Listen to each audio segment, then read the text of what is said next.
நாட்டில் நல்லவங்க ஒருத்தர் 2 பேர் இருக்கிறதுனால தாங்க மழையே பெய்யுது அப்படின்னு சொல்கிறது உண்டு. நல்லார் ஒருவர் உளரேல் அவர் பொருட்டு எல்லாருக்கும் பெய்யும் மழை. சில சமயம் ரொம்ப பேர் திடீர்னு நல்லவங்களாகிடுவாங்க போல இருக்கு. அதனால தான் விடாமல் பேய் மழையாக கொட்டி தீர்த்துடுது. எல்லாரும் நல்லவங்களாகிட்டா உலகமே தாங்காது போல இருக்கே. அப்பப்போ ஒருத்தர் 2 பேர் நல்லவங்களாகணும். அப்போ தான் சீராக மழை பெய்யும். மாதத்துக்கு 3 பேர் நல்லவங்களானா மாதம் மும்மாரி பொழியும். இதெல்லாம் வேடிக்கை பேச்சு. இப்போ இதெல்லாம் ஒரு பக்கம் இருக்கட்டும். இப்போ விஷயத்துக்கு வருவோம். ஒரு கும்பலில் நல்லவன் யார் அப்படிங்கிறத எப்படி கண்டுபிடிக்கிறது? இதுக்கு ஒரு வேடிக்கை கதை உண்டு. என்னுடைய நண்பர் ஒருத்தருக்கு அவங்க பாட்டியம்மா சொன்ன கதையும் அது. அது என்ன கதைன்னா, ஒரு ஊரில் ஒரு சமயம் பலமான மழை பெய்ய ஆரம்பிச்சுட்டு தான். இடி மின்னல் ரொம்ப கடுமையாக இருந்திருக்குது. ஆரம்பித்த மழை வர வர கடுமையாக ஆகிட்டு இருக்குதே தவிர நிற்கிற பாடாக தெரியல. ஊர் ஜனங்கள்லாம் பார்த்தாங்க. இதுக்கு மேலேயும் வீட்டுக்குள்ளே இருந்தால் ஆபத்துங்கிறத புரிஞ்சுக்கிட்டாங்க. ஏன்னா வீடெல்லாம் இடிஞ்சி விழுந்துருமோங்கிற பயம்.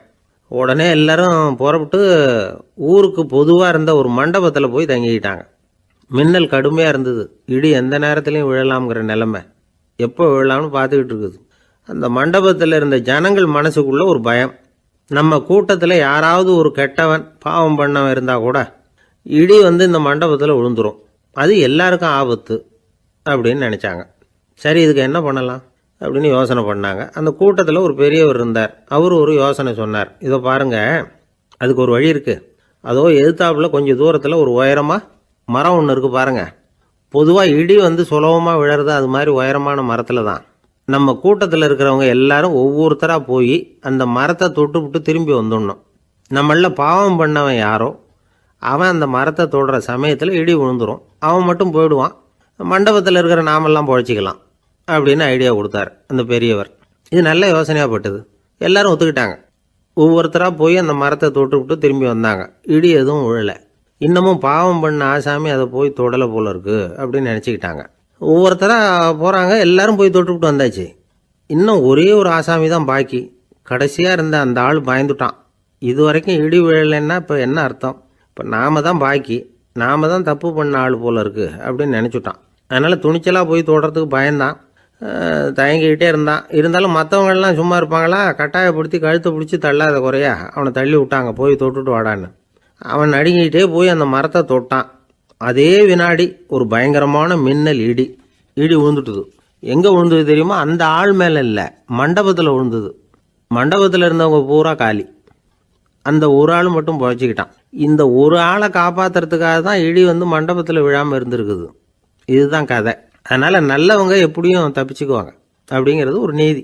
ஒருத்தன் அப்படி தான் தெருவில் நடந்து போய்கிட்டு இருந்தான். ரொம்ப நல்லவன். எதிரில் ஒருத்தன் சைக்கிளில் வந்துக்கிட்டு இருந்தான். அதில் மோதி இவன் கீழே விழுந்துட்டான். சைக்கிள்காரன் உடனே இறங்கி இவனை தூக்கி விட்டான். இவன் எழுந்திரிச்சு அவனை முறைச்சி பார்த்தான். அப்படி பார்க்காதீங்க சார், நீங்கள் ரொம்ப புண்ணியம் பண்ணியிருக்கீங்க, அதுதான் இப்போ சைக்கிளில் மோதிக்கிட்டீங்க அப்படின்றான். என்ன அப்படி சொல்கிறேன் நான்? இவன் 10 நிமிஷத்துக்கு முன்னாடி நான் லாரி ஓட்டிகிட்டு வந்தேன், அப்போ நீங்கள் எதிரில் வந்திருந்தீங்கன்னா என்ன ஆயிருக்கும் அப்படின்னானா அவன். ஒரு பெரிய தத்துவ சிந்தனையாளர் இருந்தார், சுவாங்சு அப்படின்னு பேர். அவருடைய மனைவி ஒரு நாள் திடீர்னு காலமாயிட்டாங்க. ஐயோ பாவம், அவர் ரொம்ப வருத்தப்படுவார், போய் ஆறுதலாக 4 வார்த்தை பேசிவிட்டு வரலாம் அப்படின்னு நினச்சிக்கிட்டு நிறைய பேர் அவரை தேடிட்டு வந்தாங்களாம். வந்தவங்களுக்கு ஆச்சரியம். ஏன்னா இவர் வருத்தப்பட்டுக்கிட்டு இருப்பார் அப்படின்னு தானே எதிர்பார்த்தாங்க. அப்படி இல்லை, தாளம் போட்டுக்கிட்டு உட்காந்துருக்கிறார். தாளத்துக்கு தகுந்த மாதிரி பாட்டு வேற பாடிக்கிட்டு இருக்கிறார். என்ன மனுஷன் அவர், கொஞ்சம் கூட கவலை இல்லாமல் இப்படி இருக்கிறாரு அப்படின்னு நினச்சாங்க. ஒருத்தர் துணிஞ்சு அவர்கிட்ட கேட்டுவிட்டார், என்னங்க இது இப்படி அப்படின்னு. அதுக்கு அவர் என்ன சொன்னார் தெரியுமா? இதை பாருங்க, என்னுடைய மனைவி பிறக்கிறதுக்கு முன்னாடி அவளுக்கு உயிரும் கிடையாது, உடலும் கிடையாது. அதுக்கு பிறகு தான் உயிர் வந்தது, உடல் வந்தது, அந்த உருவம் வந்தது.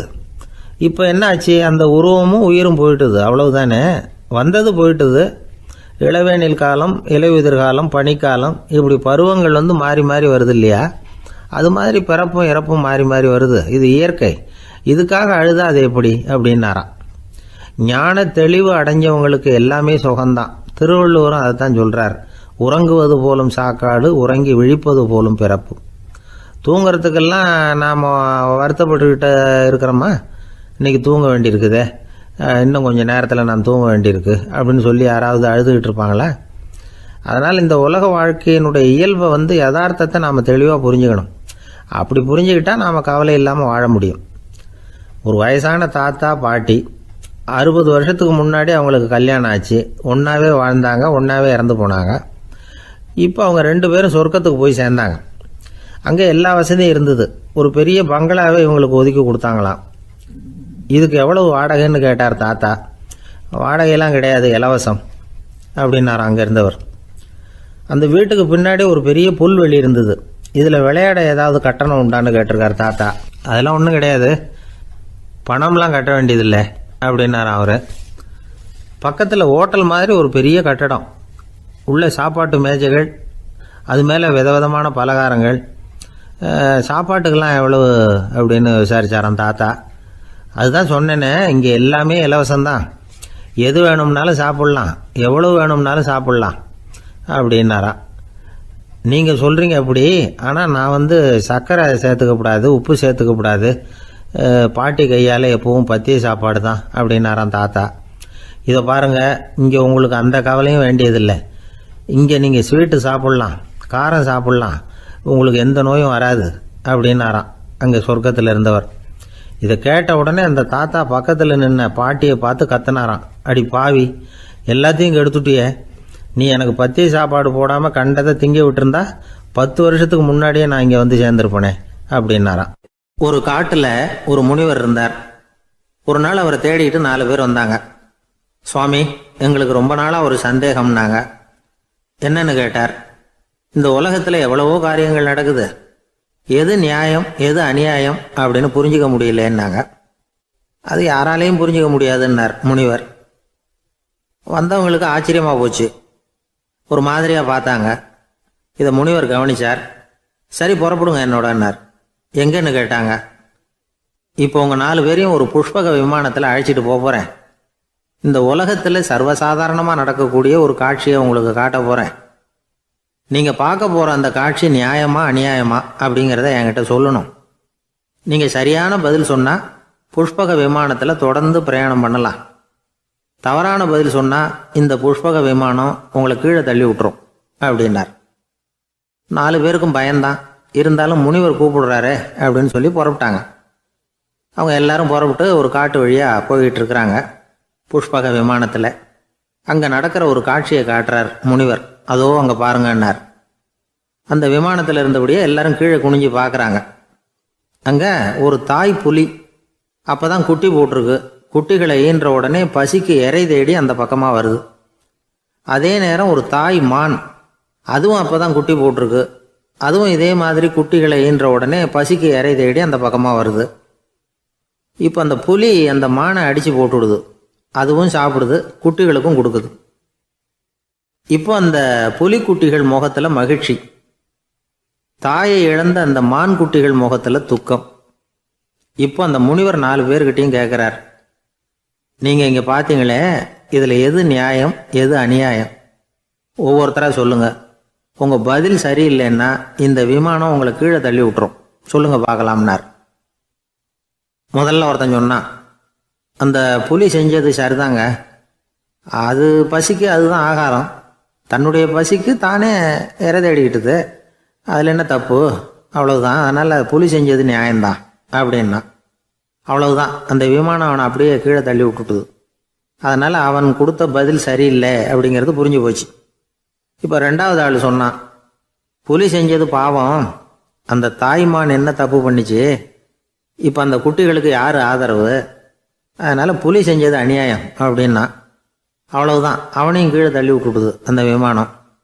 இந்த பதிலும் சரியில்லை அப்படின்னு ஆயிட்டுது. இப்போ 3வது ஆள் வந்தான். முதல்ல 2 பேர் கீழே விழுந்ததை பார்த்துக்கிட்டு இருந்தான். அதனால் அவன் சொன்னான், ரெண்டுமே நியாயந்தாங்க, புலி இறை தேடினதும் இயற்கை, அதுக்கு மான் இறையானதும் இயற்கை, அதனால் இதில் ஒன்றும் தப்பு இல்லைன்னா. அவ்வளவுதான், அவனையும் அந்த விமானம் கீழே பிடிச்சி தள்ளி விட்டுது. இப்போ 4வது ஆள் வந்தான். முனிவர் கேட்டார், நீயாவது சொல்லுப்பா, இந்த செயலில் எது நியாயம்னார். அவன் தெளிவாக பதில் சொன்னான். அதாவது என்ன சொன்னான்னா, எனக்கு தெரியல அப்படின்னா. அவனை விமானம் கீழே தள்ளலை, சௌரியமாக அழைச்சிட்டு போட்டுது. இவனும் பிரயாணம் சௌக்கியமாக பண்ணானான். ஆக இதுதான் சரியான பதிலுங்கிறத முனிவர் உணர்த்தினார். இந்த கதையிலிருந்து நாம் புரிஞ்சுக்க வேண்டியது என்னென்னா, இந்த உலகத்தில் எவ்வளவோ காரியங்கள் நடக்குது. அதெல்லாம் ஏன் அப்படி நடக்குதுங்கிறதுக்கு எப்பேற்பட்ட பண்டிதராலும் பதில் சொல்ல முடியாது. தெரியாததை தெரியாதுன்னு ஒத்துக்கிட்டா வாழ்க்கை பிரயாணம் சுகமாக இருக்கும். அதனால் தேவையில்லாத விஷயங்களை புரிஞ்சுக்கிறதுக்கு நேரத்தை செலவு பண்ணிகிட்டு இருக்கக்கூடாது. வாழ்க்கையை குழப்பிக்க கூடாது. வாழ்க்கைக்கு தேவையானது என்னவோ அதை மட்டும் புரிஞ்சுக்கிட்டா போதும். இந்த காலத்து ஆள் ஒருத்தன் ஒரு பெரியவரை தேடி வந்தான். ஐயா, ஒரு சந்தேகம்னா. என்ன உன்னுடைய சந்தேகம்னார். பகுத்தறிவுன்னா என்ன, விதின்னா என்ன அப்படின்னு கேட்டான். இதுக்கு அவர், இப்போ உன்னுடைய வலது காலை தூக்குன்னார். தூக்கினான். சரி, இப்போ உன்னுடைய வலது காலை கீழே இறக்காம உன்னுடைய இடது காலையும் தூக்குன்னார். தூக்கினான். பொத்துன்னு கீழே விழுந்துட்டான். பெரியவர் சொன்னார், உன்னால் ஒரு காலை தூக்க முடிஞ்சுது, அதுதான் பகுத்தறிவு. 2 கால்களையும் ஒரே சமயத்தில் தூக்குனா அடிபடும், அப்படிங்கிறது தான் விதி அப்படின்னு விளக்கம் கொடுத்தார். இவன் தன்னுடைய விதியை நொந்துக்கிட்டே இடுப்பை பிடிச்சிக்கிட்டு அங்கேருந்து நடந்து போயிட்டான். ஒரு ஊரில் ஒரு பெரியவர் இருந்தார். ஒரு நாள் அவரை தேடி ஒருத்தர் வந்தார். ஐயா, நான் கடவுளை பரிபூர்ணமாக நம்புகிறேன் அப்படின்னார். சரி, அந்த நம்பிக்கை உனக்கு எப்படி வந்ததுன்னு கேட்டார் இவர். அவர் சொல்ல ஆரம்பித்தார். ஐயா, எனக்கு கல்யாணம் ஆகி 10 வருஷம் ஆச்சு. ஆனாலும் குழந்தை பாக்கியம் இல்லை. அதுக்கு என்ன காரணமாக இருக்கும்னு நான் யோசனை பண்ணிகிட்டு இருந்தப்போ நண்பர் ஒருத்தர் ஒரு ஆலோசனை சொன்னார். உனக்கு மதப்பற்று இல்லை, எந்த கடவுளையுமே நம்ப மாட்டேங்கிற, அதுதான் காரணம். கடவுளை நம்பு, உனக்கு குழந்தை பாக்கியம் கிடைக்கும் அப்படின்னார். அவர் அப்படி சொன்னாரே தவிர எனக்கு சந்தேகம்தான். இருந்தாலும் அவர் சொன்னபடியும் நடந்து தான் பார்ப்போமே அப்படின்னு முடிவு பண்ணேன். கடவுளை நம்ப ஆரம்பித்தேன். அந்த வருஷமே அழகான ஆண் குழந்தை பிறந்தது. எல்லாம் இறைவன் அருள் அப்படின்னார். இவர் இப்படி சொன்னதை கேட்டதும் அந்த பெரியவர் சொன்னார், நீ சொல்கிறதெல்லாம் சரிதான். இருந்தாலும் இந்த காலத்தில் எந்த ஒரு காரியமாக இருந்தாலும் அதை சோதனை செஞ்சு பார்த்துட்டு தான் ஒரு முடிவுக்கு வந்து சேர முடியும். அறிவுபூர்வமான முடிவு அதுவாக தான் இருக்கும். அறிவியல் சோதனைகள் அப்படித்தான். ஒரு குறிப்பிட்ட விஷயத்தை பற்றி எத்தனை தடவை சோதனை பண்ணாலும் ஒரே முடிவு தான் கிடைக்கணும். அதுதான் சரியாக இருக்கும். அதனால் இப்போ மறுபடியும் ஒரு சோதனைன்னார். என்ன செய்யணும் அப்படின்னு கேட்டார் இவர். கடவுள்கிட்ட ஒரு பெண் குழந்தை வேணும்னு கேளு. முதல்ல ஆண் குழந்தையை கொடுத்தது மாதிரியே இப்போ ஒரு பெண் குழந்தையையும் கொடுக்குறாரா பார்க்கலாம் அப்படின்னார். சரின்னு சொல்லி இவர் அதே மாதிரி முயற்சி பண்ணினார். அதுக்கப்புறம் அவர் இந்த பெரியவர்கிட்ட வரவே இல்லை. கொஞ்ச காலம் கழித்து இவரே அவரை தேடிக்கிட்டு போய் கதவை தட்டினார். அவர் கதவை திறந்தார். என்ன ஆச்சு, கடவுள் கண் திறந்தாரா அப்படின்னு கேட்டார். அவர், அந்த சமாச்சாரம்லாம் நமக்கு வேணாம் சார். முதல் தடவை அது ஏதோ தற்செயலாக ஏற்பட்ட ஒரு சாதகம். இப்போ நீங்கள் 2வது தடவை சொன்ன பிறகு தினமும் கடவுளை வேண்டிக்கிட்டு தான் இருக்கிறேன், ஒன்றும் நடக்கலை அப்படின்னார் ரொம்ப விரக்தியாக. ஒரே ஒரு தோல்வியில் உங்கள் நம்பிக்கையெல்லாம் பறந்து போயிடுது பார்த்தீங்களா அப்படின்னார் அந்த பெரியவர். எல்லாம் நல்ல விதமாக நடக்கிற வரைக்கும் நம்பிக்கை, எதிர்பார்த்தது தோல்வியில் முடிஞ்சுட்டுதுன்னா அவநம்பிக்கை. மற்றவர்கள் பேரில் வைக்கிற நம்பிக்கை எந்த நேரத்திலையும் விவகாரமாகி விடக்கூடிய சாத்தியம் உண்டு. நாம் நம்பிக்கை வைக்க வேண்டியது நம்மகிட்ட தான். நமக்குள்ளே இருக்கிறார் கடவுள். எனவே நம்ம பேரில் நாம் வைக்கிற நம்பிக்கை தான் உண்மையான கடவுள் பக்தி. நிபந்தனையற்ற நம்பிக்கையாக அது இருக்கணும். எல்லாம் நல்லபடியாக நடந்துக்கிட்டு இருந்தால் எந்த முட்டாளுக்கும் நம்பிக்கை வரத்தான் செய்யும் அப்படிங்கிறது ஒரு பெரியவர் கருத்து. தியானத்தின் மூலமாக தான் உனக்குள்ள ஆழமாக தோண்டுனா உன்னுடைய அடி ஆழத்தில் நம்பிக்கை வந்து அப்படி ஊற்றெடுக்கும், அதை பார்க்க முடியும் அப்படிங்கிறது பெரியவர்கள் சிந்தனை. ஒரு குழந்தை அப்பாவை பார்த்து என்னப்பா பண்ணுறேன்னு கேட்டுதான். பிரார்த்தனை பண்ணிகிட்டு இருக்கிறேன்னாரான் அப்பா. பிரார்த்தனை பண்ணுனா என்ன கிடைக்கும் அப்படின்னு கேட்டுதான் குழந்தை. எல்லாம் கிடைக்கும் அப்படின்னாரான் அப்பா. நீ வச்சிருக்கிறிய பேனா அது கூட கிடைக்குமான்னு கேட்டுதான் குழந்தை. கிடைக்குமேன்னு இருக்கார். அப்படின்னா அந்த பேனாவை என்கிட்ட கொடுத்துரு, நீ பிரார்த்தனை பண்ணி வேற பேனா வாங்கிக்கோ அப்படின்னு தான் அந்த குழந்தை. ஒரு வயசான பாட்டியும் தாத்தாவும் ஒரு பூங்காவில் உட்காந்து பேசிக்கிட்டு இருக்கிறாங்க. அவங்களுக்கு கல்யாணம் ஆகி 53 வருஷம் ஆச்சு. பிள்ளைங்கள்லாம் படித்து பெரிய பெரிய வேலையில் இருக்கிறாங்க. பேரன் பேத்திகளும் நல்ல நிலைமையில் இருக்கிறாங்க. இந்த தாத்தாவும் பாட்டியும் சிரித்து பேசிக்கிட்டு இருந்ததை ஒரு பெரியவர் பார்த்தார். அவருக்கு ஆச்சரியமாக இருந்தது. இந்த வயசுலேயும் இவ்வளவு அந்யோன்யமாக இவங்க பேசிக்கிட்டு இருக்கிறாங்களே அப்படின்னு நினச்சார். சரி, நேரிலேயே கேட்டுருவோமே அப்படின்னு நினச்சிக்கிட்டு கிட்ட போனார். உங்கள் மன வாழ்க்கையின் வெற்றிக்கான ரகசியம் என்ன அப்படின்னு கேட்டார்.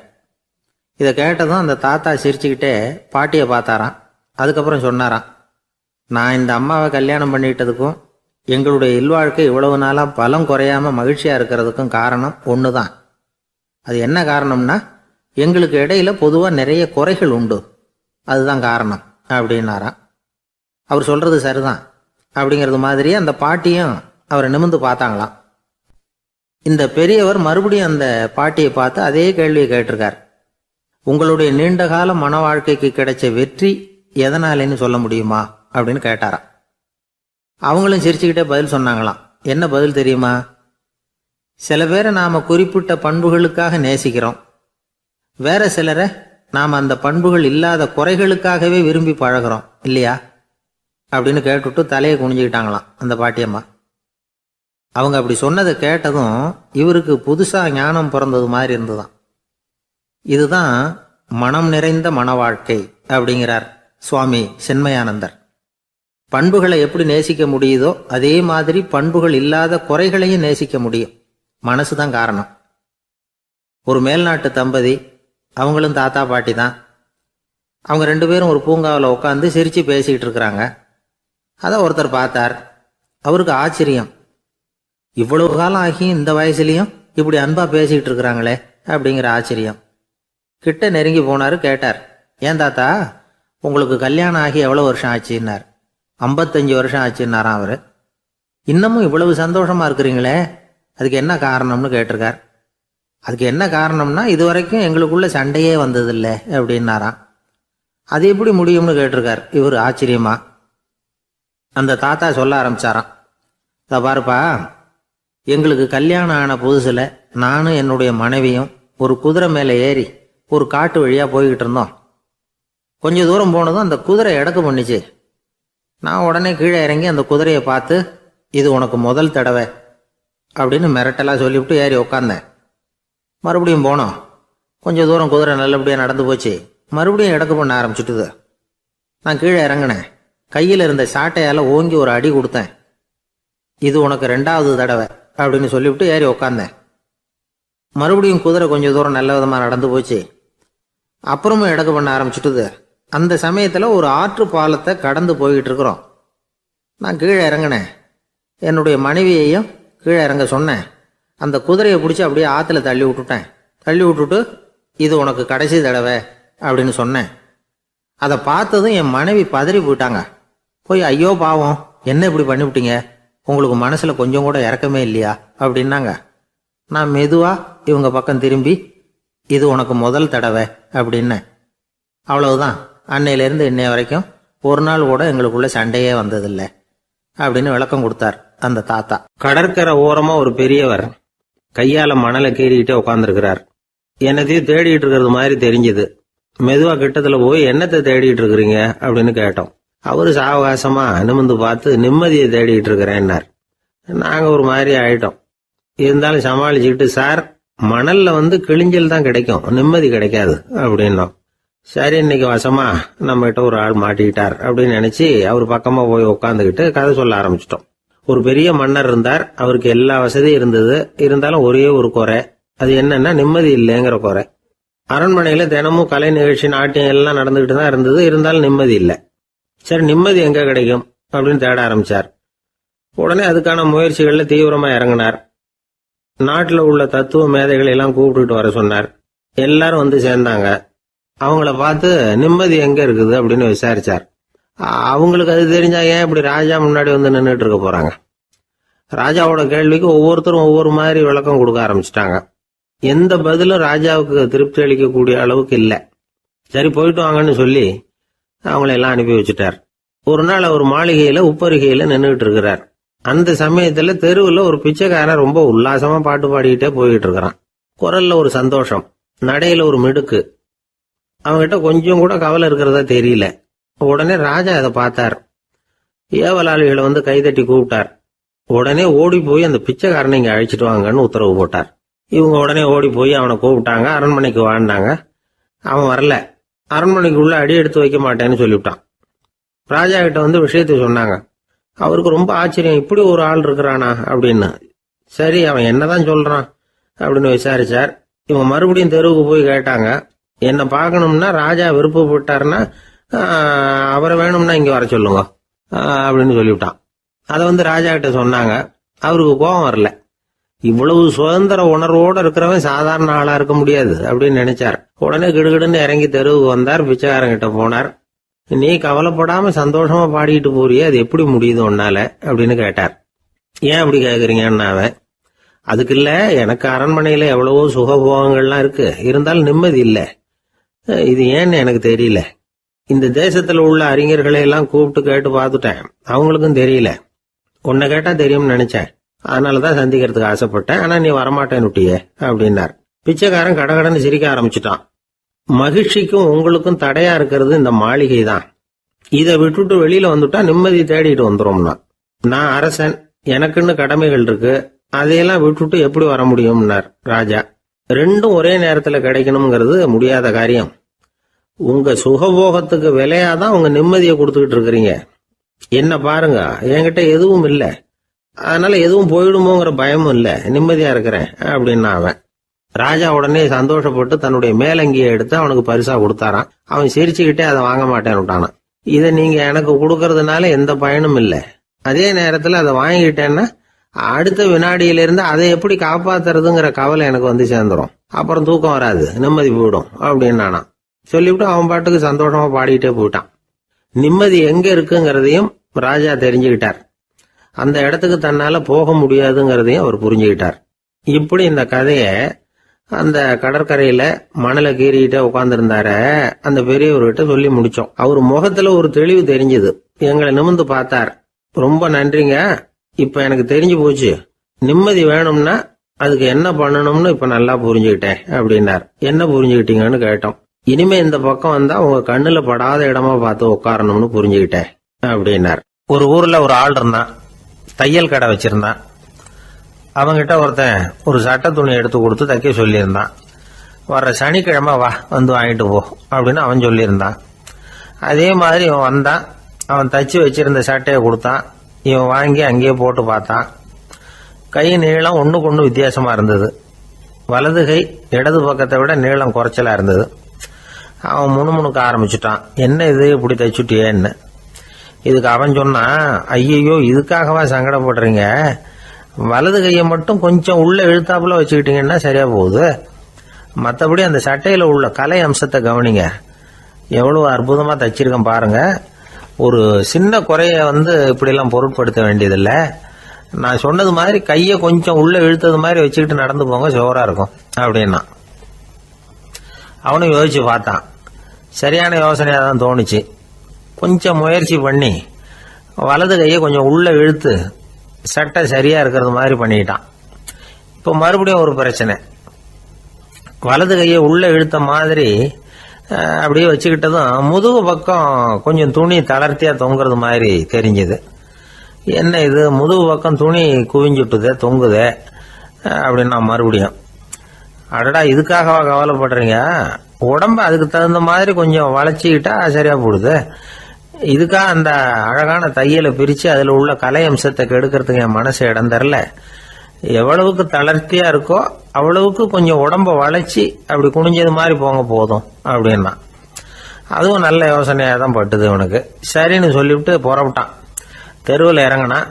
கையை கொஞ்சம் உள்ள இழுத்தான், உடம்ப கொஞ்சம் முன்னால வளைச்சான், சட்டைக்கு தகுந்த மாதிரி உடம்ப பண்ணிட்டான், மெதுவா நடந்து போறான். இப்போ எதிரில் இன்னொருத்தன் வரான். இவனை பாக்குறான், இவன் போட்டிருக்கிற சட்டையை பாக்குறான், ஆஹா அற்புதம்ங்கிறான். சும்மா சொல்லக்கூடாது, ரொம்ப நல்லா இருக்கு, நிச்சயமா இது இந்த ஊர் மேல தெருவில் இருக்கிற ஒருத்தன் இருக்கானே அவன் தச்சதா தான் இருக்கணும் அப்படின்னா. இதை கேட்டதும் அவனுக்கு ஆச்சரியம். எப்படி அவ்வளவு கரெக்டா கண்டுபிடிச்சிங்க அப்படின்னு கேட்டிருக்கான். இதுக்கு அந்த வழிபோக்கன்னு சொன்னானா, அவன் ரொம்ப கெட்டிக்காரன், உங்களை மாதிரி உடம்பும் கையும் வளைஞ்சு போன ஒரு ஆசாமிக்கு அவனை தவிர வேற யாராலேயும் இவ்வளவு பொருத்தமான ஒரு சட்டையை தைக்க முடியாது அப்படின்னானா. பாருங்க, அவனுக்காக இவன் அனுசரிக்க போய் இவனோட நிலைமை எப்படி ஆயிடுது பாருங்க. இதே மாதிரிதான் சில சடங்குகளும் சம்பிரதாயங்களும் நம்மளை கோமாளி ஆக்கி விட்டுரும். எதுவா இருந்தாலும் அதுல அறிவுபூர்வமான அணுகுமுறை அவசியம். ஒரு நர்ஸ் அவசரமா ஓடி டாக்டர் கிட்ட சொல்லிச்சான், டாக்டர் ஒரு தப்பு நடந்து போச்சு, 10ஆம் நம்பர் பெட்ல இருக்கிற பேஷண்ட்டுக்கு காலில் ஆபரேஷன் பண்றதுக்கு பதிலாக கையில் ஆபரேஷன் பண்ணி விட்டீங்க, கை ஆபரேஷன் பண்ணிக்க வேண்டிய ஆள் 7ஆம் நம்பர் பெட்ல இருக்கார் அப்படின்னு தான். அதுக்கு இவர் பதட்டப்படாமல் சொன்னாராம், பரவாயில்ல, இவரை தூக்கி 7ஆம் நம்பர் பெட்டில் போட்டுரு அப்படின்னாராம். தான் மட்டும் வாழ்ந்தா போதும் அப்படின்னு நினைக்கிறவங்க உண்டு. தானும் வாழணும், அடுத்தவங்களும் வாழணும் அப்படின்னு நினைக்கிறவங்களும் உண்டு. முதல்ல சொன்ன வகையை சேர்ந்த மனிதர்கள் எப்படி தெரியுமா? எப்படியாவது தான் மட்டும் வாழ்ந்தால் போதுங்கிற நினைப்பு தான் எப்பவும் அவங்களுக்கு இருக்கும். தங்களுடைய வளர்ச்சிக்கு எது தடையா இருந்தாலும் சரி, யார் தடையா இருந்தாலும் சரி, அதை அழிச்சுட்டு தான் மறுவேலை பார்ப்பாங்க. அவங்கெல்லாம் பாவ காரியங்களுக்கு தயங்குறதே இல்லை. அப்படிப்பட்ட வாழ்க்கை அவங்களுக்கே இடைஞ்சல அமைஞ்சு விடுறது உண்டு. அதை விளக்கறதுக்கு ஒரு கதையும் உண்டு. ஒரு ஊர்ல அப்படிப்பட்ட ஆள் ஒருத்தன் இருந்திருக்கான். நிறைய பாவங்களை செஞ்சவன். அதன் காரணமா நரகப்படுகொழியில விழுந்துட்டான். நரகப்படுகொழிங்கிறது ஒரு பெரிய கிணறு மாதிரி. ஏற்கனவே பாவம் செஞ்சவங்க நிறைய பேர் அதில் விழுந்து கிடக்குறாங்க. உள்ள ஏகப்பட்ட சத்தம், எல்லாம் அந்த பாவாத்மாக்கள் போடுற சத்தம். இப்போ விழுந்தானே, இவனும் சத்தம் போட்டான். இவன் போடுற சத்தம் கொஞ்சம் அதிகமாக கேட்டுது. இந்த கிணத்துக்கு பக்கத்தில் புத்தர் உட்கார்ந்துருக்கிறார். அவர் காதில் இவன் போடுற சத்தம் விழுந்தது. உடனே அந்த கிணத்தடிக்கு போனார். குனிஞ்சு பார்த்தார். சாமி, என்னை காப்பாத்துங்க அப்படின்னு கத்தனா இவன். புத்தர் அவனை கொஞ்சம் கவனிச்சு பார்த்தார். மனித சமுதாயத்துக்கு அவன் என்னென்ன கெடுதல் பண்ணியிருக்கிறாங்கிற விவரம்லாம் அவர் மனக்கண்ணில் தெரிஞ்சது. அவருக்கு எல்லாம் புரிஞ்சு போச்சு. இருந்தாலும் அவனை காப்பாத்துறதுக்கு ஏதாவது வழி உண்டா அப்படின்னு யோசிச்சார்.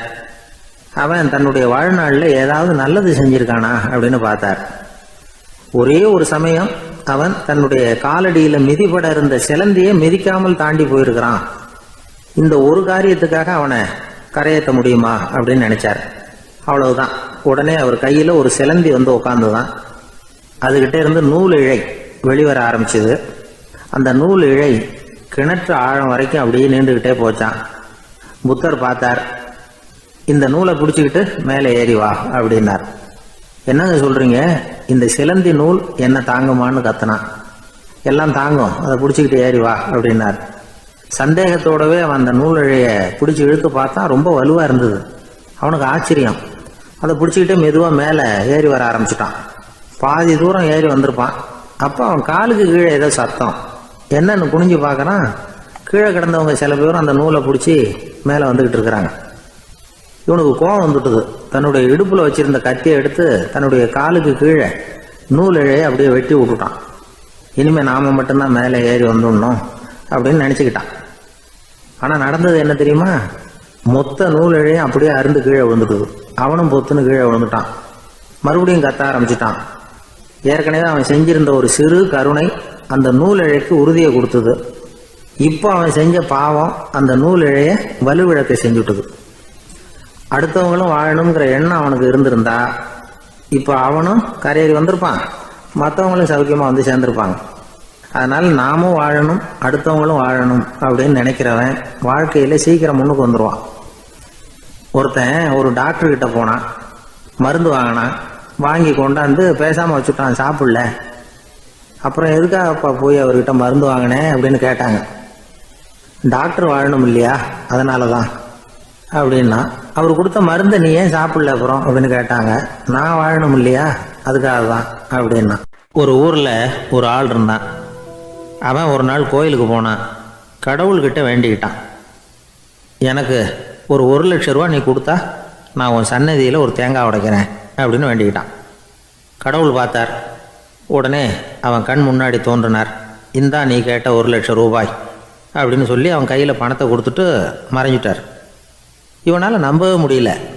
இவ்வளவு சுலபமாக கிடைக்கும்னு தெரிஞ்சிருந்தா அனாவசியமாக ஒரு தேங்காய் உடைக்கிறேன்னு வேண்டியிருக்க வேண்டியது இல்லையே அப்படின்னு நினச்சான். இருந்தாலும் வேண்டுதலை நிறைவேற்ற வேண்டியது கடமை. அதுக்காக என்ன பண்ணால், பக்கத்தில் ஒரு கடைக்கு போனான். ஒரு தேங்காயை கையில் எடுத்தான். இது என்ன விலைன்னு கேட்டான். 5 ரூபான்னார் கடையில் இருந்தவர். அதிகமாக இருக்குதே விலைன்னா. அப்படின்னா ஒன்று செய்யுங்க, அடுத்த ஊருக்கு போங்க, அங்கே தென்னந்தோப்பு அதிகம், அதனால் அங்கே இதை விட குறைஞ்ச விலைக்கு கிடைக்கும் அப்படின்னார். சரின்னு அடுத்த ஊருக்கு கிளம்புனான். அங்கே போய் விசாரித்தான். ஒரு தேங்காய் 3 ரூபாய் விலைன்னாங்க. இதுவும் அதிகமாக தெரியுதேன்னா. அப்படின்னா ஒன்று செய்ய, அதுவும் அந்த ஆற்று ஓரமாக ஒரு தென்னை மரம் இருக்கு பார், அதில் நீயே ஏறி பறிச்சுக்கோ, ஒரு தேங்காய்க்கு 1 ரூபா கொடுத்தா போதும் அப்படின்னார் அந்த தோப்புக்கு சொந்தக்காரர். இவனுக்கு மரம் ஏற தெரியாது. இருந்தாலும் ஆசை யாரை விட்டுது, விலை சல்லிசாக இருக்குதே. ஆற்று ஓரம் போனால் தட்டு தடுமாறி அந்த மரத்தில் ஏறினா. அந்த தென்னை மரம் வளைஞ்சி ஆற்று பக்கம் போய் அப்புறம் நிமிர்ந்து இருந்தது. அதாவது மரத்தின் உச்சி சரியாக ஆற்றுக்கு நடுவில் இருந்தது. ஆற்றுல வெள்ளம் கரை புரண்டு ஓடிக்கிட்டு இருக்கு. இவன் கடவுள் கொடுத்த 1,00,000 ரூபாயை மடியில் வச்சு இறுக்கி கட்டிக்கிட்டான். உச்சிக்கு போய் காய் பறிக்கிற சமயத்தில் காற்றும் மழையும் பலமாக கலந்து அடிக்க ஆரம்பிச்சுட்டுது. கால் வழுக்கி விட்டுட்டுது. இவன் சடார்னு ஒரு தென்னை மட்டையை பிடிச்சிக்கிட்டு தொங்க ஆரம்பிச்சிட்டான். கீழே பயங்கரமான வெள்ளம். மடியில் 1,00,000 ரூபா பணம். என்ன செய்கிறதுன்னு தவிக்கிறான். இந்த சமயம் கரையில் ஒரு யானை பாகன் யானையை குளிப்பாட்டிக்கிட்டு இருக்கிறான். அது அவன் கண்ணில் பட்டுது. ஐயா ஒரு உதவின்னு கத்துனான். அவன் என்ன செய்யணும்னு கேட்டான். உன் யானையை மெதுவாக இங்கே அழைச்சிட்டு வா, எனக்கு நேராக கீழே நிறுத்து, என் காலை பிடிச்சி மெதுவாக கீழே இறக்கி விட்டுரு, என் மடியில் இருக்கிற பணத்தில் உனக்கு 10,000 ரூபா தரேன் அப்படின்னா. அவன் பார்த்தான். காலை கையை பிடிச்சா கூட எவனும் இந்த காலத்தில் 10 ரூபாய்க்கு மேலே தரமாட்டேங்கிறான். இவன் காலை பிடிச்சா 10,000 தர்றேங்கிறான் அப்படின்னு யோசனை பண்ணான். உடனே யானையை கொண்டுட்டு போனான். அவனுக்கு நேராக கீழே நிறுத்தினான். அவன் காலை பிடிச்சான். அவ்வளவுதான். அந்த நேரம் பார்த்து யானை மெதுவாக நடந்து அப்பால் போட்டுது. இப்போ யானை பாகன் அவன் காலை கெட்டியாக பிடிச்சிக்கிட்டு தொங்குறான். பரிதாபமாக மேலே பார்க்குறான். அவன் மட்டையை பிடிச்சிக்கிட்டு தொங்குறான். இப்போ யானை பாகன் சொல்கிறான், தம்பி மட்டையை விட்டுறாத, கெட்டியாக பிடிச்சிக்கோ, நான் உனக்கு 10,000 ரூபா தரேன், இதோ மடியில் தான் வச்சுருக்கேன்னா. மேலே தொங்குறவனுக்கு இந்த நிலைமையிலேயும் ஒரு சந்தோஷம். மேற்கொண்டு ஒரு 10,000 ரூபா நமக்கு கிடைக்கும் போல இருக்கே அப்படின்னு. இந்த சமயத்தில் ஒருத்தன் ஒட்டகத்தை ஓட்டிகிட்டு வந்தான் அந்த பக்கமாக குளிப்பாட்டுறதுக்கு. யானை பாகம் பார்த்துட்டான். ஐயா ஒட்டகக்காரரே, அதை இங்கே கொண்டுட்டு வா, எங்கள் காலை பிடிச்சி பத்திரமா இறக்கி விடு, நாங்கள் பணம் கொடுக்குறோம்னா. அவனும் பணத்துக்கு ஆசைப்பட்டு வந்தான். அவன் காலை பிடிக்கிற சமயம் ஒட்டகமும் நழுவி போட்டுது. இப்போ 3 பேருமே வரிசையாக தொங்குறாங்க. ஒட்டகக்காரன் கத்துறான், தம்பி மட்டையை விட்டுறாத, கெட்டியாக பிடிச்சிக்கோ, நான் என் மடியில் இருக்கிற 5,000 உனக்கு தந்துடுறேன்னா. மேலே தொங்குறவனுக்கு இன்னமும் சந்தோஷம். இவனும் பணம் தர்றேங்கிறான் அப்படின்னா இன்றைக்கி நமக்கு மொத்த பண வரவு எவ்வளவு அப்படின்னு ஒவ்வொன்றா கூட்டி பார்க்க ஆரம்பித்தான். மனக்கணக்கு சரியாக வரல. அதனால் அப்படியே விரலை விட்டு எண்ண ஆரம்பித்தான். அவ்வளவுதான். மட்டையை விட்டுட்டு கை நழுவி வந்துட்டுது. 3 பேரும் பொத்துன்னு ஆற்றுல விழுந்தாங்க. படாத பாடுபட்டு தட்டு தடுமாறி கரைக்கு வந்து சேர்ந்தாங்க. 3 பேர் மடியில் இருந்த பணமும் ஆற்றோட போட்டுது. பேராசை பெருநஷ்டம் அப்படின்னு ஒரு பழமொழி இருக்குல்ல, அதை விளக்கறதுக்காக சொல்லப்பட்ட கதை இது. இந்த காலத்தில் ஒருத்தர் ஒரு நீச்சல் குளத்தில் நீச்சல் அடிச்சுக்கிட்டு இருக்கிறார். காவலுக்கு இருந்தவர் அதை கவனிச்சுட்டார். கரையிலேருந்து சத்தம் போட்டாராம், இதோ பாருங்க, இங்கே ராத்திரி 8 மணிக்கு மேலே நீச்சல் அடிக்கிறது சட்டப்படி குற்றம், அதுக்கு அனுமதி கிடையாது, தெரியாதா உங்களுக்கு அப்படின்னாராம். இதுக்கு அவர், ஐயையோ நான் நீச்சல் அடிக்க வந்தவன் இல்லைங்க, சும்மா சுற்றி பார்க்க வந்தவன், தடுமாறி குளத்தில் விழுந்துட்டேன், நீச்சல் தெரியாது, அதனால் தத்தளிச்சுக்கிட்டு இருக்கிறேன் அப்படின்னு கத்துனாராம். கரையில் இருந்தவர் பார்த்தார். ஓ அப்படின்னா சரி, அதுக்கு ஒன்றும் தடை இல்லை அப்படின்னு சொல்லிவிட்டு அவர் பாட்டு நடந்து போயிட்டாராம். அசோக மன்னர் வந்துகிட்டு இருக்கார். அவருடைய ஆலோசகர்கள் எல்லாம் பக்கத்தில் வந்துகிட்டு இருக்கிறாங்க. அந்த சமயத்தில் எதிரில் ஒரு புத்த பிக்ஷு வர்றார். அசோகர் பார்க்கிறார். ஓடி போய் அவர் காலில் விழுந்து வணங்குறார். அசோக மன்னரின் தலை அந்த புத்த துறவியின் பாதத்தில் பட்டுக்கிட்டு இருக்கு. பக்கத்தில் நின்றுகிட்டு இருந்த அமைச்சருக்கு இது ரொம்ப சங்கடமா போச்சு. ரொம்ப வருத்தப்பட்டார். நம்ம அசோக சக்கரவர்த்தி எப்பேற்பட்டவர், அவரோட தலை ஒரு சன்னியாசியின் பாதத்தில் படுறதா அப்படின்னு நினைச்சு ரொம்ப கவலைப்பட்டார். அரண்மனைக்கு திரும்பினதும் அமைச்சர் மெதுவாக ஆரம்பிச்சார். அரசே, எனக்கு ரொம்ப வருத்தமா இருக்குது அப்படின்னார். எதுக்குன்னார் மன்னர். அசோக சக்கரவர்த்தியின் தலை, அதாவது அந்த சிரம் ரொம்ப மதிப்புமிக்க ஒன்று, அது ஒரு சன்னியாசியின் காலில் படலாமா அப்படின்னார். அசோகர் பதில் சொல்லல, சிரிச்சார், போயிட்டார். அதுக்கப்புறம் ஒரு சரியான சந்தர்ப்பத்துக்காக காத்துக்கிட்டு இருந்தார். ஒரு நாள் அமைச்சரை கூப்பிட்டார். எனக்கு 3 தலைகள் வேணும் அப்படின்னார். சொல்லுங்க, கொண்டுகிட்டு வரேன் அப்படின்னார் அமைச்சர். அசோகர் சொன்னார், முதல்ல எனக்கு தேவையானது ஒரு ஆட்டின் தலை, 2வது ஒரு புலியின் தலை, 3வது ஒரு மனிதனின் தலை. இதுதான் அசோகர் கேட்டது. எங்க இருந்தாலும் கொண்டு வாங்கன்னார். அமைச்சர் புறப்பட்டார். ஆட்டுத்தலை புலித்தலை கிடைச்சிட்டுது. அப்புறமா ஒரு சுடுகாட்டுக்கு போய் ஒரு மனித தலையும் சேகரம் பண்ணிட்டு ராஜா கிட்ட வந்துட்டார். அரசே, உங்கள் ஆணைப்படி 3 தலைகளையும் கொண்டு வந்திருக்கிறேன்னார். அசோகர் பார்த்தார். ரொம்ப நல்லது, இப்ப இது 3ஐயும் எடுத்துக்கிட்டு போய் சந்தையில வித்துட்டு வாங்க அப்படின்னார். அமைச்சர் அதுகளை எடுத்துக்கிட்டு சந்தைக்கு போனார். முதல்ல ஆட்டுத்தலை நல்ல விலைக்கு வித்து போச்சு. நல்ல விலை கொடுத்து வாங்கிட்டு போட்டாங்க. அடுத்தபடியா புலி தலைய ஒருத்தர் வாங்கிட்டார். அதை பாடம் பண்ணி வீட்டில் மாட்டி வைக்கலாமே அப்படின்னு நினைச்சு அதையும் வாங்கிட்டு போட்டார். மனித தலையை மட்டும் வாங்கறதுக்கு யாரும் முன் வரல. எல்லாரும் அதை பார்த்துட்டு விலகி போக ஆரம்பிச்சாங்க. அமைச்சர் திரும்பி வந்தார். அரசே, இந்த தலையை மட்டும் யாரும் வாங்க மாட்டேங்கிறாங்க அப்படின்னார். சரி, பரவாயில்ல, இதை இலவசமாவே எனாமாவே யாருக்கிட்டையாவது கொடுத்துட்டு வந்துருங்க அப்படின்னார். அமைச்சர் மறுபடியும் சந்தைக்கு போனார். இதை இலவசமா தரேன், இதை வாங்கிக்கோங்க அப்படின்னார். அப்பவும் அதை யாரும் வாங்கிக்கிறதுக்கு தயாரா இல்லை. மறுபடியும் திரும்பி வந்து மன்னர்கிட்ட விவரத்தை சொன்னார். இப்போ மன்னர் சொல்றார், அமைச்சரே, உயிர் இருக்கிற வரைக்கும் தான் இந்த தலைக்கு மதிப்பு. ஜீவன் போனதுக்கு அப்புறம் அதோட மதிப்பும் போயிடுது. அதனால மதிப்பு இருக்கும் பொழுதே பெரியவர்கள் பாதம் பணிந்து அந்த புனிதத்தை பெற்றுக்கொள்ளணும் அப்படின்னார்.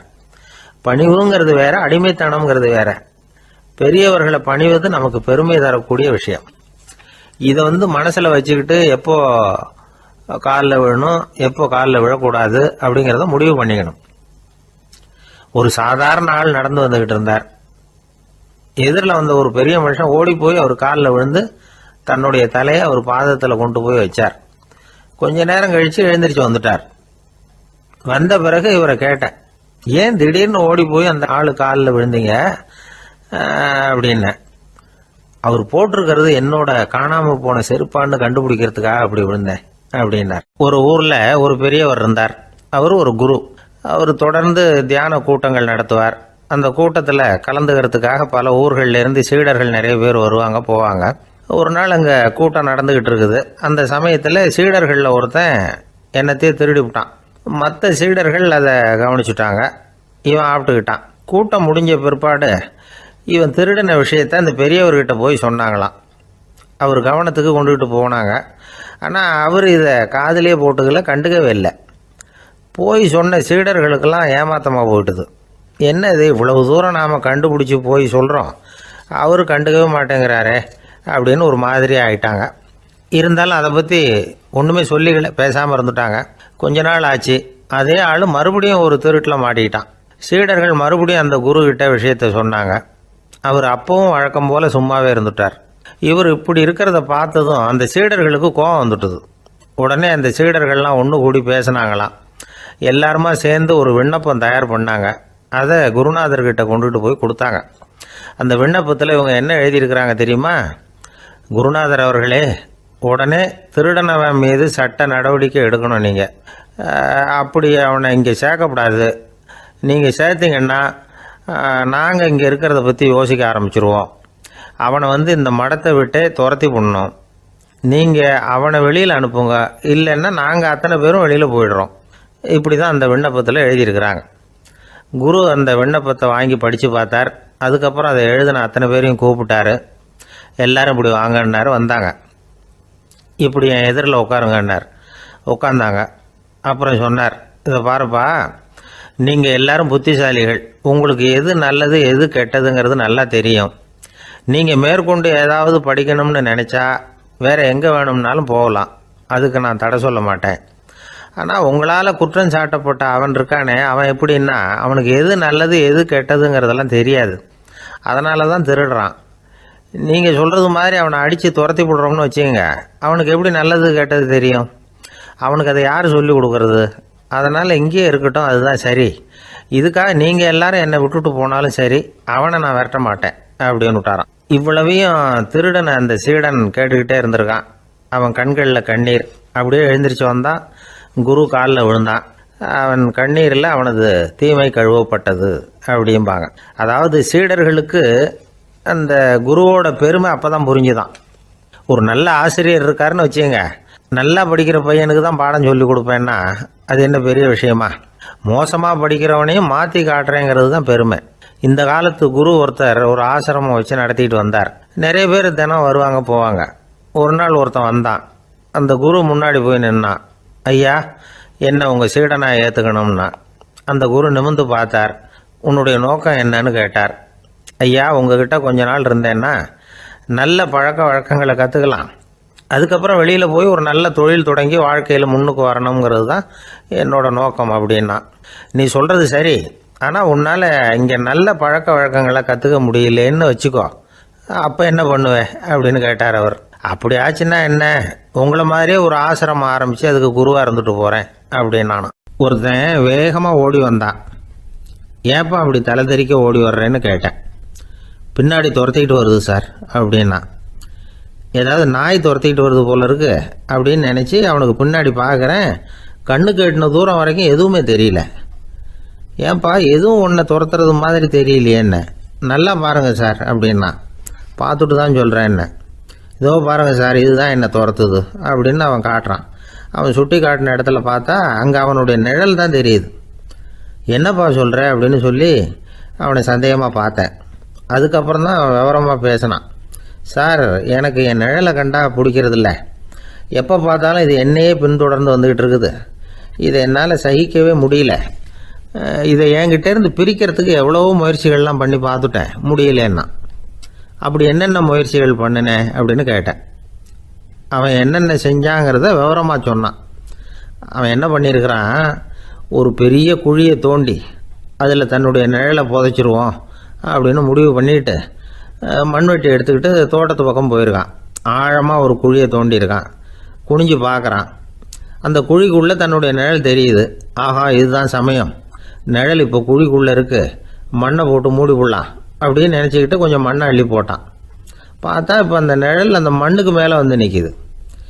இது ஏதுடா வம்பா போச்சு அப்படின்னு அவசரமாக மண்ணை வாரி போட்டு மூடி பார்க்குறான். குழி பூராவும் மூடி விட்டு பார்க்குறான். மறுபடியும் நிழல் மேலே வந்து உட்காந்துக்கிட்டு இருக்குது.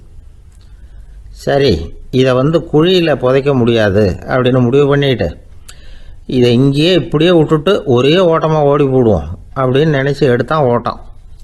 அது காலை நேரம். இவன் மேற்க நோக்கி ஓடிக்கிட்டு இருக்கிறான். ஓடி ஓடி பார்க்குறான், நிழல் இவனை விட வேகமாக இவனுக்கு முன்னாடி ஓடிக்கிட்டு இருக்கு. சரி, திரும்பி ஓடி பார்ப்போம் அப்படின்னு நினச்சிக்கிட்டு அப்படியே சடார்னு திரும்பி ஓட ஆரம்பித்தான். பார்த்தான், அப்பாடா நிழலை காணலை. கொஞ்சம் தூரம் ஓடி ஒரு இடத்துல நின்று அப்படியே சாவகாசமாக திரும்பி பார்க்குறான். பின்னாடி நின்றுக்கிட்டு இருக்குது நிழல். இப்படி ஓடி வந்து தான் இங்கே நம்ம முன்னாடி நின்று தன்னுடைய அவஸ்தையை சொல்லிகிட்டு இருக்கிறான். இந்த நிழலை துரத்துறது அல்லது வெட்டி விடுறது, இதுக்கு ஏதாவது வழி இருக்கா சொல்லுங்கள் சார் அப்படிங்கிறான். நமக்கு ஒன்றும் புரியல. அந்த நேரம் பார்த்து ஒரு பெரியவர் வந்தார். அவர்கிட்ட யோசனை கேட்டோம், என்ன செய்யலாம்னு. அவர் சொன்னார், இந்த பாருப்பா, நீ அங்கேயும் எங்கேயும் ஓடாத, அப்படியே கீழே படுத்துக்கொண்டார். அது நல்ல உச்சி வேலை. அவன் அப்படியே கீழே படுத்துக்கிட்டான். இப்போ அப்படி இப்படின்னு திரும்பி பார்க்குறான், நிழலை காணலை. அவன் இப்போ தான் நிம்மதியாக இருந்தான். இப்போ அந்த பெரியவர் சொன்னார், எல்லா மனிதர்களுமே இப்படி தான் ஓடிக்கிட்டு இருக்கிறாங்க. நான் எனது அப்படிங்கிற ஆணவம் தான் அவங்கள துரத்திக்கிட்டு இருக்கு. அதை விட்டுட்டு ஓடணும்னு நினச்சாலும் அது முன்னாடி வந்து நிற்கிது. பரம்பொருளை நோக்கி ஓடுறப்போ இந்த ஆணவம் பின்னாடி வந்துவிடுது.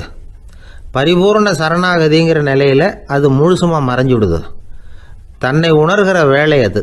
அந்த நேரம் மனிதனுக்கு விடுதலை உணர்வு ஏற்படுகிற நேரம் அது. அப்படிப்பட்ட சுதந்திர மனிதர்களாக எல்லாரும் மாறி போயிட்டாங்கன்னா இந்த உலகமே இன்பமயம் அப்படின்னு ஒரு விளக்கம் கொடுத்தார் பெரியவர். நம்மால் ஒருத்தர் வேகமாக ஓடி வந்துக்கிட்டு இருந்தான். ஏன்டா அப்படி ஓடி வர்ற அப்படின்னு கேட்டார் எதிரில் வந்தவர். ஆசை துரத்துது, அதுதான் ஓடி வர்றேன்னா. உனக்கு என்ன ஆசைன்னு கேட்டார். எனக்கு ஒன்றும் ஆசை இல்லைங்க, என்னை எப்படியாவது பிடிச்சுடணும்னு போலீஸ்காரங்களுக்கு ஆசை. அந்த ஆசை இப்போ என்னை துரத்தி பின்னாடி வந்துக்கிட்டு இருக்குது. அதுதான் தப்பிச்சு வந்துக்கிட்டு இருக்கிறேன். குறுக்க நிற்காதீங்க சார், வழியை விடுங்க அப்படின்னு சொல்லிவிட்டு வேகமாக ஓடி மறைஞ்சான். ஜப்பானில் உள்ள ஒரு புத்த விகாரை. அங்கே ஒரு வயசான பௌத்த குரு தங்கியிருக்கிறார். ஒரு நாள் ராத்திரி கடுமையான குளிர். அவரால் தாங்க முடியல. பார்த்தார், மரத்தில் செஞ்ச புத்த சிற்பங்கள் அங்கே நிறைய இருந்தது. அதில் ஒன்றை எடுத்து அதுக்கு தீ மூட்டி அந்த நெருப்பில் குளிர் காஞ்சிக்கிட்டு இருக்கிறார். மர சிற்பம் தீ வச்சதும் படபடன்னு வெடிக்க ஆரம்பிச்சுட்டுது. அந்த சத்தத்தை கேட்டதும் அந்த புத்த விகாரையின் குருக்கள் வெளியில் ஓடி வந்தார். இவர் ஆனந்தமாக குளிர் காஞ்சிக்கிட்டு இருக்கிறார். அவரால் பொறுத்துக்க முடியல. தெருவில் திரிஞ்சுக்கிட்டு இருந்த அந்த பெரியவரை இங்கே தங்க அனுமதித்ததே அவர் தான். இவர் இப்படி பண்ணுறாருன்னு நினச்சிக்கிட்டே அவரை கோபமாக பார்த்தார். ஏன் இப்படி கோபமாக பார்க்குறீங்க, இப்படி உட்காருங்க அப்படிங்கிறாரு இவர். அவருக்கு இன்னமும் கோபம் வந்துட்டுது. எங்கள் கடவுளை எரிச்சுட்டீங்களே அப்படின்னு சத்தம் போட்டாராம். அப்படியா அப்படின்னு கேட்டுக்கிட்டே அந்த சாம்பலை கிளறினார் இவர். என்ன செய்கிறீங்கன்னு கேட்டிருக்காரு அவர். நான் எலும்புகளை தேடுறேன்னாராம். நீங்கள் ஒரு பைத்தியம், இது ஒரு மர சிற்பம், இதில் எலும்புகள் கிடையாது அப்படின்னாராம். அவருக்கு கோபம் வந்துட்டுது. உடனே வெளியில் போங்கன்னு கத்தியிருக்கார். வெளியில் தள்ளி கதவையும் சாத்தி விட்டாராம். மறுநாள் காலையில் கதவை திறந்து பார்த்தா அந்த வயசான பெரியவர் ஒரு மைல்கல் மேலே சில காட்டு பூக்களை வச்சு புத்தம் சரணம் கச்சாமின்னு சொல்லிக்கிட்டே இருக்கிறார். இவருக்கு சந்தேகமாக போட்டுது. கிட்ட போனார். என்ன செஞ்சுக்கிட்டு இருக்கீங்கன்னு கேட்டார். இது என்னுடைய காலை நேர பிரார்த்தனைனாராம். நிஜமாகவே நீங்கள் ஒரு பைத்தியமாக தான் இருக்கணும், ஏன்னா அது ஒரு மைல்கல் அப்படின்னாராம்.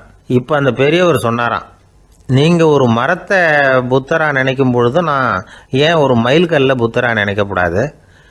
நான் புத்தரை எரிக்கலாம், ஏன்னா அவரை நான் நேசிக்கிறேன். அந்த சிற்பம் மரத்தால் ஆனதுங்கிறது எனக்கு தெரியும். நான் ஒரு மைல்கல்லை தொழலாம், ஏன்னா அது எனது பூக்களை தாங்குது. நான் இந்த மைல்கல்லுக்குள்ளே மறைஞ்சிருக்கிற புத்தரை பார்க்குறேன். யாராவது ஒரு சிற்பி இதை சிலையாக்கினாதான் நீங்கள் புத்தரை பார்க்க முடியும். அன்னைக்கு ரொம்ப குளிராக இருந்தது. நான் எனக்குள்ளே இருக்கிற புத்தரையும் பாதுகாக்கணும். உள்ளே இருக்கிற புத்தரை காப்பாற்றுறதுக்காக வெளியில் உள்ள புத்தரை எரிக்கலாம், அதில் ஒன்றும் தப்பு இல்லை. அது அவருடைய போதனையிலேயே இருக்குது. உனக்குள் ஜோதியாக இரு அப்படிங்கிறது அவருடைய போதனை. என்னுடைய புத்தர் குளிரில் நடுங்கிட்டு இருந்தார். அந்த மர சிற்பங்கள் வெயில் மழையில் உணர்ச்சி இல்லாமல் இருந்தது, அதனால் அப்படி பண்ணினேன். ஆனால் நீங்கள் என்ன பண்ணீங்க? நான் ஒரு மர புத்தரை எரிச்சதுக்காக உயிருள்ள புத்தரை வெளியில் தள்ளி கதவை சாத்தினீங்க அப்படின்னாராம் அந்த பெரியவர். உண்மையான பக்திங்கிறது இதுதான். அதாவது உனக்குள் ஜோதியாக இரு அப்படின்னு புத்தர் சொன்னார் இல்லையா, அது மாதிரி தனக்குள் ஜோதியாக இருக்கிற இந்த காலத்து ஆசாமிகள் நிறைய பேர் உண்டு. எப்பவும் போதையிலேயே இருக்கிறவங்க.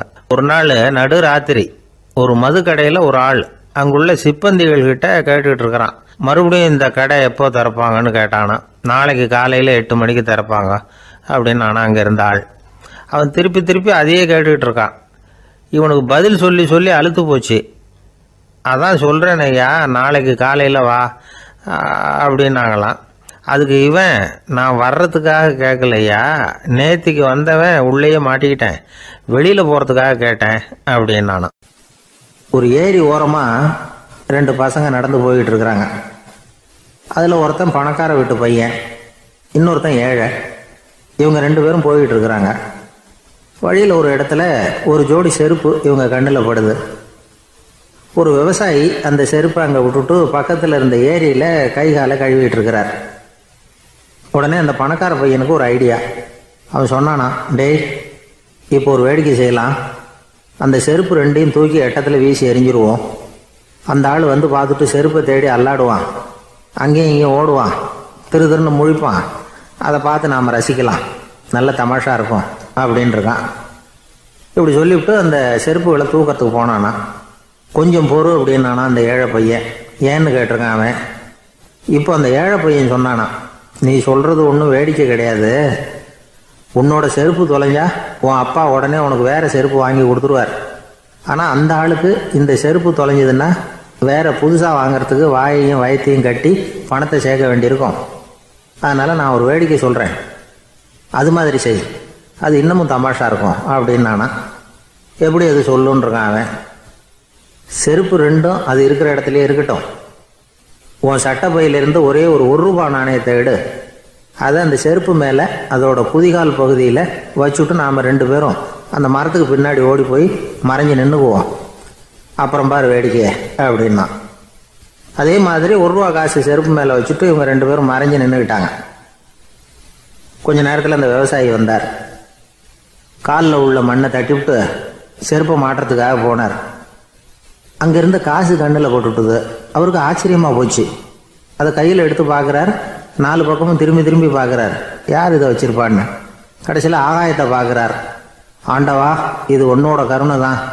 நீ தான் யாரோ புண்ணியவான் மனசில் தர்மம் பண்ணுற எண்ணத்தை உண்டாக்கி இருக்கிற. அந்த புண்ணியவான் நல்லா இருக்கணும் அப்படின்னு வாழ்த்தி அந்த காசை கண்ணில் ஒத்திக்கிட்டாரான். மறைஞ்சிருந்து பார்த்துக்கிட்டு இருந்த ஏழை பையன் இப்படி சொன்னான், பாத்தியா, உன்னை புண்ணியவான்னு வாழ்த்திக்கிட்டு போகிறார் அந்த ஆள். அவருக்கும் சந்தோஷம், அதை பார்த்து நமக்கும் சந்தோஷம். உனக்கு ரூபாங்கிறது ஒரு பெரிய விஷயம் இல்லை, ஆனால் அதனால் நமக்கு கிடைச்சிருக்கிற மகிழ்ச்சி ரொம்ப உயர்வானது அப்படின்னு நானும். வேடிக்கையும் கிண்டலும் இது மாதிரி அடுத்தவங்களுக்கு இடைஞ்சலாக இல்லாமல் இருக்கணும் அப்படிங்கிறார் கலைவாணர். ஆனால் பாருங்கள், அவருக்கே இடைஞ்சலாக வர்ற விஷயங்களை கூட அவர் வேடிக்கையாக தான் எடுத்துக்கிட்டாராம். ஒரு தடவை ஒருத்தர் கலைவாணர்கிட்ட ஐயா, என் குழந்தை செத்து போச்சு அப்படின்னு சொல்லி அழுதாராம். உடனே அவருக்கு 100 ரூபா பணத்தை கொடுத்து, இந்தாங்க அடக்கம் செய்யுங்க அப்படின்னு சொல்லி அனுப்பி வச்சாராம். 1 வருஷம் கழிச்சு மறுபடியும் அதே ஆள் வந்திருக்கார். இவர் மறந்துருப்பாருங்கிற நினைப்புல, அண்ணே என் குழந்தை இறந்து போச்சுண்ணே அப்படின்னாராம். இவர் மறுபடியும் 100 ரூபா கொடுத்து ஆறுதல் சொல்லி அனுப்பி வச்சாராம். 7-8 மாதம் கழிச்சு மறுபடியும் அதே ஆள் வந்திருக்கார். அவர் வாயை திறக்கிறதுக்கு முன்னாடியே இவர் 100 ரூபாய் அவர் கையில் வச்சு, போன 2 தடவை தான் குழந்தை செத்து போச்சு, இந்த தடவையாவது அதை சாகாமல் காப்பாற்றி விடு அப்படின்னு சொல்லி அனுப்பி வச்சாராம். அதுக்கப்புறம் அந்த ஆள் வர்றதே இல்லையா. எனக்கு தெரிஞ்ச ஒருத்தர் இருக்கார். அவர் ஒரு பெரிய காவல்துறை அதிகாரி, ரொம்ப கண்டிப்பானவர். அவரை கண்டாவே எல்லாரும் பயப்படுவாங்க. அப்படிப்பட்டவர் வீட்டுக்கு போனால் அப்படியே அடியோடு மாறிடுவார். அங்கே போய் பார்த்தீங்கன்னா குழந்தைகளோட குழந்தையா அவர் விளையாடிக்கிட்டு இருப்பார். அலுவலக சமயத்தில் பார்த்தீங்கன்னா குதிரை முதுகில் அவர் உட்காந்துருப்பார். வீட்டில் பார்த்தீங்கன்னா அவர் முதுகில் குழந்தை உட்காந்துருக்கும். அவர் குதிரை மாதிரி போயிட்டு இருப்பார். இது எப்படிங்க முடியுது உங்களால் அப்படின்னு கேட்டாங்க. அது ஒன்றும் இல்லை, இங்கே வீட்டுக்கு வந்த உடனே என்னோட மனசை தனியாக எடுத்து வச்சிருவேன் அப்படின்னார். அது என்னங்க உங்கள் சட்டப்பயிலியாக இருக்குது மனசு, அது தனியாக எடுத்து வைக்கிறதுக்கு அப்படின்னு கேட்டாங்க. அப்படி இல்லைங்க, இது ஒரு பயிற்சி, மனப்பயிற்சி, அவ்வளவுதான் அப்படின்னார். இப்படி சமயம் பார்த்து மனசை தனியாக வச்சுவிட தெரிஞ்சவங்க வாழ்க்கையில் எப்பவும் உற்சாகமாக இருப்பாங்க அப்படிங்கிறது பெரியவங்க கருத்து. ஒரு டாக்டர் ஆஸ்பத்திரியில் இருக்கிற வரைக்கும் டாக்டராக இருக்கலாம். அவர் மனைவிகிட்டையும் அவர் டாக்டராக இருக்க வேண்டிய அவசியம் இல்லை. ஒரு வக்கீல் கோர்ட்டில் இருக்கிற வரைக்கும் வக்கீலாக இருக்கலாம். வீட்டுக்கு வந்ததுக்கு அப்புறமும் வக்கீலாக இருக்க வேண்டிய அவசியம் கிடையாது. வீட்டில் குழந்தைகள்கிட்ட விளையாடும் பொழுதும் அதுகள்கிட்ட ஃபீஸு கேட்டுக்கிட்டு இருக்கக்கூடாது. நாம் எப்படி இருக்கணும்னு பெரியவங்க சொல்கிறாங்கன்னா, மனசோட சேரக்கூடாதான். அப்படி சேராமல் வாழ்க்கையை கவனிக்கணுமா. மனசை அப்படியே தனியாக எடுத்து பக்கத்தில் வச்சுடணும். அப்படின்னா அதை அப்படியே தூக்கி எறிஞ்சுடு அப்படின்னு அர்த்தம் இல்லை. ஏன்னா மனசுங்கிறது நமக்கு உபயோகப்படக்கூடிய ஒன்று தான். எப்போ எப்போ அது தேவையோ அப்பப்போ எடுத்து உபயோகப்படுத்திக்கணும். தேவைப்படுறப்போ எடுத்து கண்ணாடியை மாட்டிக்கிறோம்ல, படிக்கும் பொழுது கண்ணாடி தேவைப்படுது, எடுத்து மாட்டிக்கிறோம் இல்லையா. அது மாதிரி கணக்கு போடுறதுக்கு மனசு தேவை. கடைக்கு போய் ஒரு பொருள் வாங்குகிறோம், காசு கொடுக்குறோம், மீதி சில்லறை சரியாக இருக்கா அப்படின்னு எண்ணி பார்த்து வாங்க வேண்டியிருக்கு. அந்த சமயத்தில் மனசை எடுத்து தனியாக வச்சுட்டேன் அப்படின்னு சொல்லிட்டு இருக்கக்கூடாது. பரீட்சைக்கு படிக்க வேண்டியிருக்குது, படித்ததையெல்லாம் அப்படியே நினைவில் வச்சுக்க வேண்டியிருக்கு. அந்த சமயத்தில் மனசை தூக்கி எறிஞ்சுட்டேன் சார் அப்படின்னு சொல்லிட்டு இருக்கக்கூடாது. அப்படி சொன்னால் பரீட்சை நம்மளை தூக்கி எறிஞ்சிடும். அதனால் தேவைப்படுறப்போ மனசை உபயோகப்படுத்தணும், தேவையில்லாதப்போ அதை தனியாக ஓய்வு எடுத்துக்க விட்டுடணும். இப்படி நாம் பழக்கப்படுத்திக்கிட்டா வாழ்க்கைங்கிறது நமக்கு புதுசாக தெரியுமா. மனசுக்கும் ஒரு சக்தி கிடைக்கும். எந்திரங்களுக்கு ஓய்வு கொடுக்குற மாதிரி மனசுக்கும் ஓய்வு கொடுக்கணும், இல்லைன்னா அது களைச்சி போயிடும். குழந்தைகள் மனசை சுமந்துக்கிட்டு இருக்கிறது இல்லை. இது முதியவர்கள் குழந்தைகள்